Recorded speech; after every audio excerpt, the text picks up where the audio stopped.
അഭിപ്രേതാർത്ഥസിദ്ധ്യർത്ഥം പൂജിതോ യസ്സുരൈരപി സർവവിഘ്നച്ഛിദേ തസ്മൈ ഗണാധിപതയേ നമഃ. നമസ്കാരം. 7ാം ക്ലാസ്സിലെ സംസ്കൃതം പാഠപുസ്തകം പഠിക്കാൻ തുടങ്ങാം. അപ്പോൾ അതിലെ ആദ്യത്തെ യൂണിറ്റാണ് പ്രഥമം ഏകകം മാനവികത എന്നതാണ് ആദ്യത്തെ യൂണിറ്റ്. മാനവികത എന്നാണ് യൂണിറ്റിൻ്റെ പേര്. മാനവികത എന്ന് പറഞ്ഞാൽ എന്താണ്? മനുഷ്യത്വം എന്ന് പറയാം. അപ്പോൾ ഇതിൻ്റെ ആമുഖം ഒന്ന് നോക്കാം. സ്നേഹഃ നീതിബോധഃ സമത്വം സഹവർത്തിത്വം ഇത്യാദീനി മൂല്യാനി മാനവജീവനെ അപേക്ഷിതാനി ഭവന്തി. ഏതാദൃശാനി മൂല്യാനി ന കേവലം മനുഷ്യേഷു അപിതു സർവേഷു ജീവിഷു ദ്രഷ്ടും ശക്നുമഃ.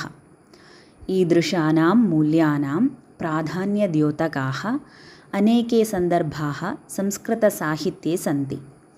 ഏകകേസ്മിൻ മൈത്രീവിഷയികാ കവിത, സഹകരണമനോഭാവസൂചകം സംഭാഷണം, സോദരസ്നേഹദ്യോതകः കാവ്യാംശശ്ച അന്തർഭവതി.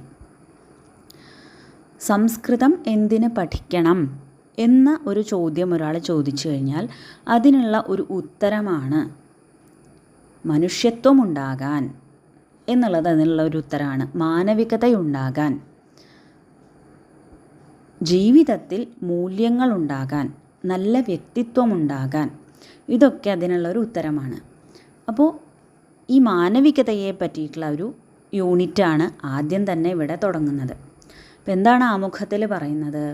സ്നേഹഃ നീതിബോധഃ സമത്വം സഹവർത്തിത്വം ഇത്യാദീനി മൂല്യാനി മാനവജീവനെ അപേക്ഷിതാനി ഭവന്തി.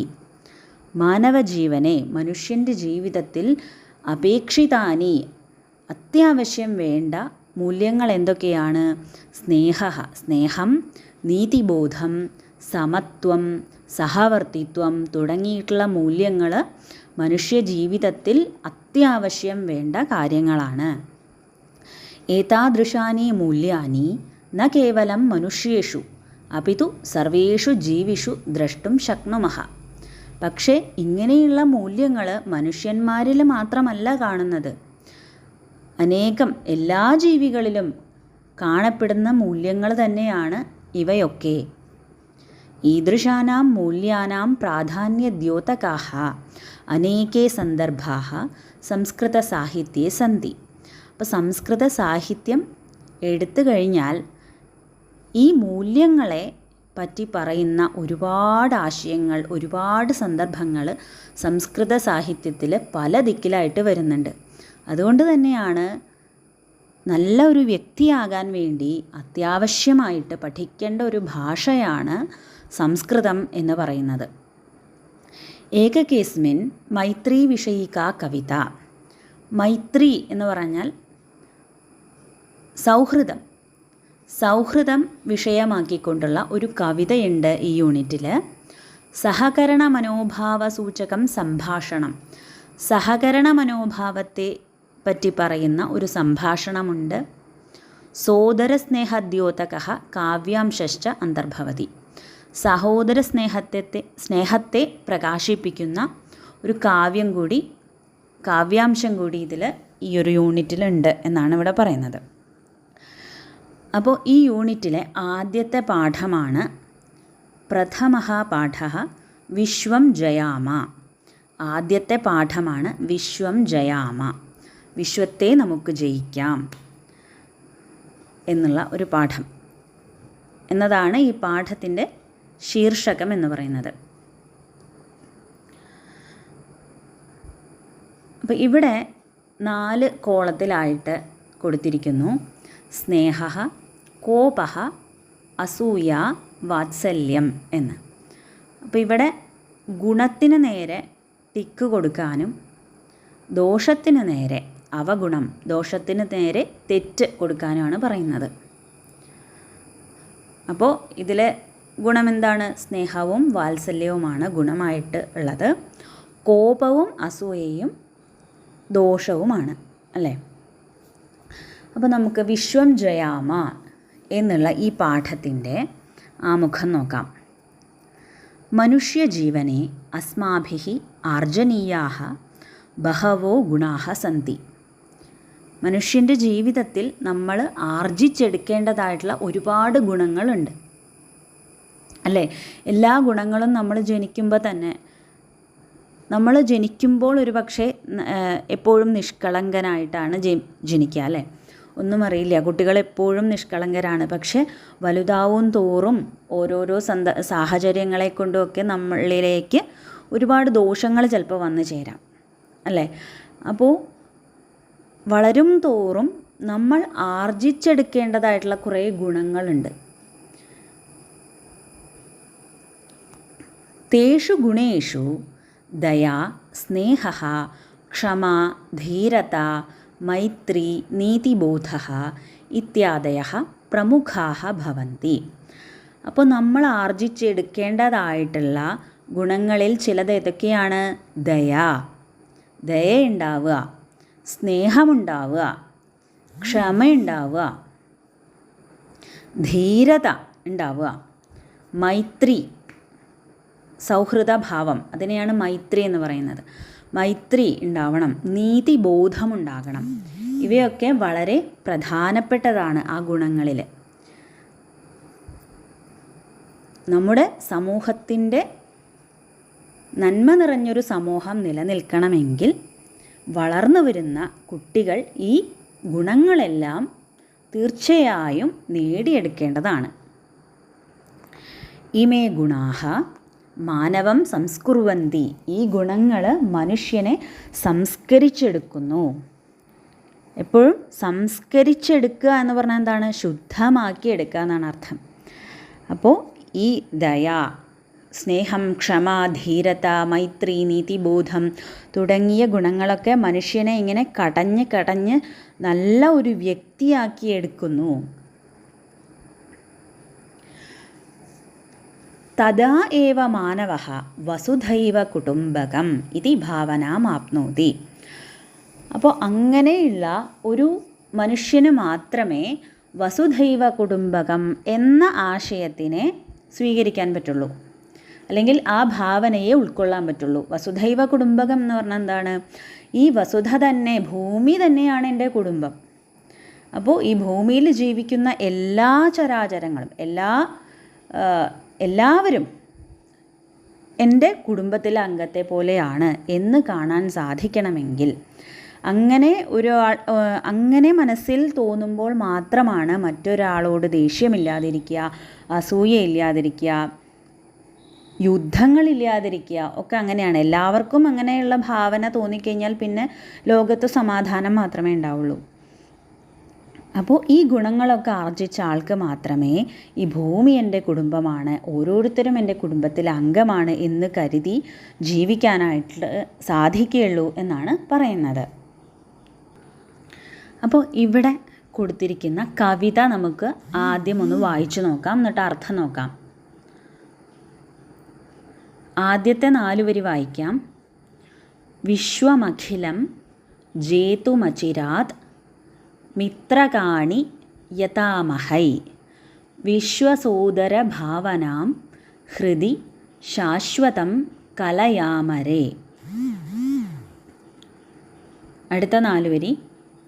ശാന്തിരസ്തു സദാസ്തു സുഹൃദോ നീതിബോധോ ജീവനേ സത്യധർമ്മ സമത്വസഹിതാഃ സന്തു സഹജാഃ സർവദാ മിത്രഭാവനയാസ്തു സതതമത്ര മിത്രകജീവനം ശത്രുതാ കണികാപി മാസ്തു ദൃഢാസ്തു സംഹതി ഭാവന ഹീനചിന്താം വർജയന്തോ ജ്ഞാനഭാനുമുപാസ്മഹേ അജ്ഞതാന്ധ്യം വാരയന്തോ യാമ സന്തതമഗ്രതഃ എന്നതാണ് ഈ ഒരു കവിത. അപ്പോൾ ഈ കവിതയുടെ ആദ്യത്തെ 4 വരിയുടെ അർത്ഥം നോക്കാം. വിശ്വമഖിലം ജേതുമചിരാത് മിത്രകാണി യതാമഹൈ. മിത്രകാണി, സുഹൃത്തുക്കളെ. അഖിലം വിശ്വം ജേതും അചിരാത് യതാമഹൈ. നമുക്ക് ഈ വിശ്വത്തെ ജയിക്കാനായിട്ട് പുറപ്പെടാം, പ്രയത്നിക്കാം. വിശ്വസോദര ഭാവന, അചിരാത്, വളരെ പെട്ടെന്ന് തന്നെ, ഇനി താമസിക്കണ്ട, നമുക്ക് പെട്ടെന്ന് തന്നെ എന്തിനു വേണ്ടി പുറപ്പെടാം? ഈ വിശ്വത്തെ, ഈ ലോകത്തിനെ ജയിക്കാൻ വേണ്ടിയിട്ട് നമുക്ക് പ്രയത്നിക്കാം. അതെങ്ങനെയാണ് സാധിക്കുക? വിശ്വസോദര ഭാവനാം ഹൃദി ശാശ്വതം കലയാമ രേ. നമുക്ക് ഹൃദയത്തിൽ എന്ത് ചിന്തിക്കാം? വിശ്വസോദര ഭാവനാം, ശാശ്വതം വിശ്വസോദര ഭാവനാം, ശാശ്വതമായിട്ടുള്ള വിശ്വസോദര ഭാവനയെ ഉണ്ടാക്കാം. എന്താണ് വിശ്വസോദര ഭാവന എന്ന് വെച്ചാൽ? ഈ വിശ്വത്തിലുള്ള, ഈ ലോകത്തിലുള്ള എല്ലാവരും എൻ്റെ സഹോദരന്മാരാണ് എന്ന ഭാവനയെ, എന്ന ചിന്തയെ നമുക്ക് വളർത്താം നമ്മുടെ ഹൃദയത്തിൽ. ഇതാണ് ആദ്യത്തെ 4 വരിയുടെ അർത്ഥം. ഇനി അടുത്ത 4 വരി. ശാന്തിരസ്തു സദാസ്തു സുഹൃദോ നീതിബോധോ ജീവനേ. ശാന്തിരസ്തു സദാസ്തു സുഹൃദോ നീതിബോധോ ജീവനേ. സുഹൃദഃ, അല്ലയോ സുഹൃത്തുക്കളെ, ജീവനെ, ജീവിതത്തിൽ സദാ നീതിബോധഃ അസ്തു, എപ്പോഴും നീതിബോധമുണ്ടാകട്ടെ. സദാ ശാന്തിരസ്തു, എപ്പോഴും നമ്മുടെ ജീവിതത്തിൽ എന്തുണ്ടാകട്ടെ? ശാന്തി ഉണ്ടാവട്ടെ. അല്ലാതെ നമ്മൾക്ക് കുറേ പണമുണ്ടായിട്ടോ, വലിയ വലിയ വീടുകളുണ്ടായിട്ടോ, വലിയ ജോലി ഉണ്ടായിട്ടോ എന്തില്ലെങ്കിൽ കാര്യമില്ല, ശാന്തി ഇല്ലെങ്കിൽ കാര്യമില്ല. അപ്പോൾ ശാന്തി ഉണ്ടാവട്ടെ, നീതിബോധമുണ്ടാകട്ടെ എന്ന് പറയാണ്. സത്യധർമ്മ സമത്വസഹിതാഹ സന്തു സഹജാഹ സർവദാ. സത്യം, ധർമ്മം, സമത്വം, ഇതിനോടൊക്കെ കൂടി നമുക്ക് സഹജാഹ, ഒരുമിച്ച് ജനിച്ചവരെ പോലെ, സുഹൃത്തുക്കളെ, സഹോദരങ്ങളെ പോലെ എപ്പോഴും വർത്തിക്കാം, എപ്പോഴും ഇരിക്കാം എന്ന് പറയാണ്. ഇനി അടുത്ത 4 വരി. മിത്രഭാവനയാസ്തു സതതം അത്ര മിത്രക ജീവനം. ഇവിടെ നമ്മുടെ ജീവിതം, നമ്മളിപ്പോൾ എവിടെയാണ് ജീവിക്കുന്നത്? ഇവിടെ ഈ ഭൂമിയിൽ നമ്മുടെ ജീവിതം എങ്ങനെയായിരിക്കണം? മിത്രഭാവനയ അസ്തു, ഒരു സുഹൃത്ത്, എല്ലാവരും എൻ്റെ സുഹൃത്തുക്കളാണ് എന്നുള്ള ആ ഒരു ഭാവന, ആ ഒരു ചിന്തയോടുകൂടി തന്നെ നമുക്കിവിടെ ജീവിക്കാം. ശത്രുത കണികാപി മാസ്തു, ശത്രുതയുടെ ഒരു കണിക പോലും നമുക്കിടയിൽ ഉണ്ടാവാതിരിക്കട്ടെ. ദൃഢാസ്തു സംഹതി ഭാവന. സംഹതി ഭാവന എന്ന് പറഞ്ഞാൽ ഐക്യബോധം. ഐക്യബോധം എപ്പോഴും നമ്മുടെ ഉള്ളിൽ ദൃഢമായിരിക്കട്ടെ. ഇനി അടുത്ത 4 വരിയുടെ അർത്ഥം എന്താണ്? ഹീനചിന്താം വർജയന്തോ ജ്ഞാനഭാനുമുപാസ്മഹേ.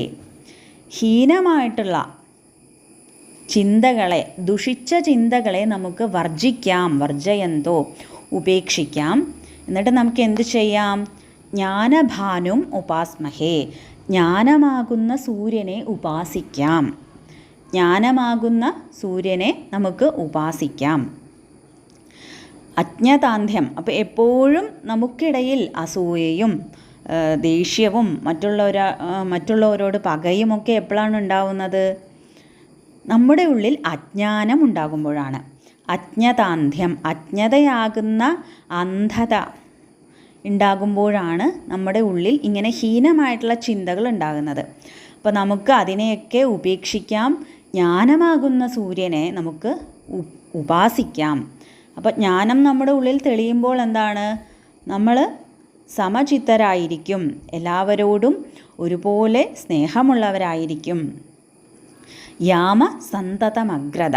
അപ്പോൾ ഇങ്ങനെയുള്ള എപ്പോഴും എല്ലാവരോടും സുഹൃദ്ഭാവത്തോടും ഹീനചിന്തകളെയൊക്കെ ഒഴിവാക്കിക്കൊണ്ടുമൊക്കെ നമുക്ക് മുന്നോട്ട് പോകാം. അഗ്രതഃ സന്തതം യാമ, എപ്പോഴും മുന്നോട്ട് പോകാം. അപ്പോൾ ഇങ്ങനെയൊക്കെ ജീവിക്കുമ്പോഴാണ് ഒരാൾക്ക് വിശ്വത്തെ ജയിക്കാനായിട്ട് സാധിക്കുന്നത്, അല്ലേ?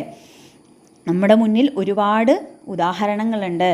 ശങ്കരാചാര്യ സ്വാമികൾ, വിവേകാനന്ദ സ്വാമികൾ, അങ്ങനെ ഒരുപാട് ആളുകളുണ്ട്, അല്ലേ?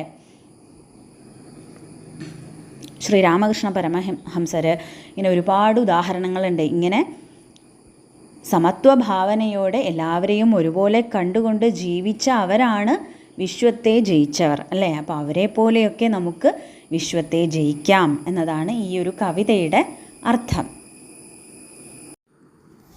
അപ്പോൾ നമുക്കിത് ഇഷ്ടമുള്ള ഈണത്തിൽ പാടി നോക്കാം.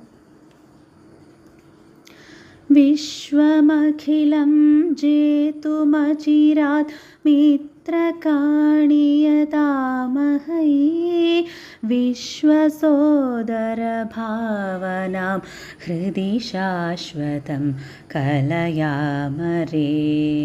ശാന്തിരസ്തു സദാസ്തു സുഹൃദോ നീതിബോധോ ജീവനേ സത്യധർമ്മസമത്വസഹിത സന്തു സഹജാ സർവദാ.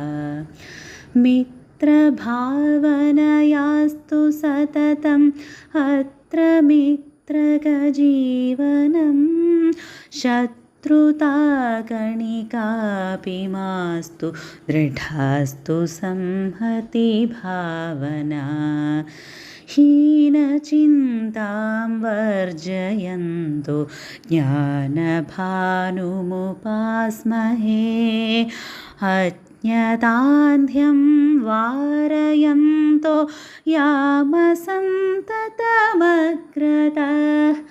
അജ്ഞതാന്ധ്യം വാരയന്തോ യാമസന്തതമഗ്രതഃ.